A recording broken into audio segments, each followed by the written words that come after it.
Голема вода му се заканува на истокот. Од утринава браната Калиманци прелива со 32 метри кубни во секунда. Дотокот на вода е 54, додека од акумулацијата се испушта максимумот од 18 метри кубни во секунда. Овие првите удари ги поминавме многу добро, планирано, значи математички све.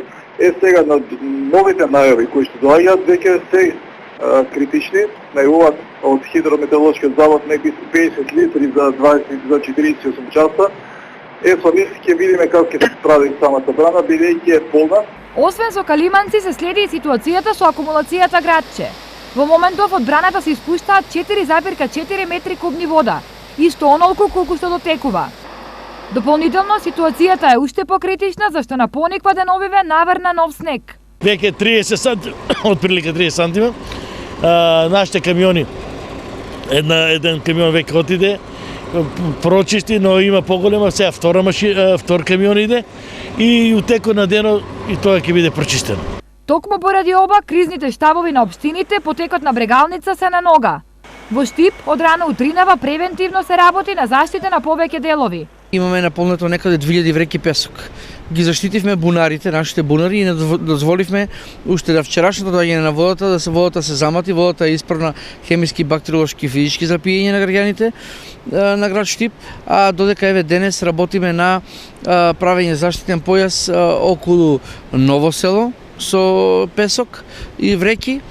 Исто така да заштитуваме нашата бања. Стипион пак работи по течението на река Отиња. Се обидуваме да го обезбедиме оно што веќе го работиме на уредувањето на коритото на реката Отиња, а и во долниот дел каде што привремено завршивме со уредувањето, тоа е некаде кај рентгенот во Ново село.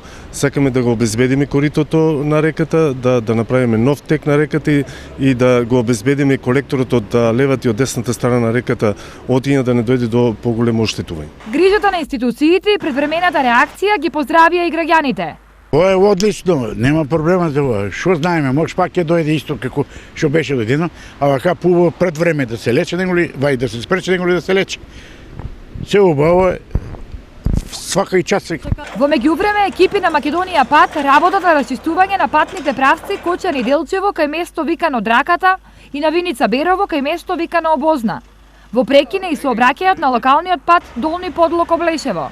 Најавите за нови дождови во Чешиново Облешево го собраа кризниот штаб, каде се разговараше за преземање на сите потребни мерки на државно и локално ниво. Заради таа цел, ние се состанавме и ги утврдивме најпрво критичните точки, како што се Прибачево, исто така Горни и Долни Подлог, Грдовци и Мојанце, кои што се наоѓаат на Оризарска река, Горни Подлог и Долни Подлог на Кочанска река. Мобилизацијата на општините и кризните штабови не е залудна, зашто во текот на наредните 48 часа се најавуваат обилни врнежи од дожд.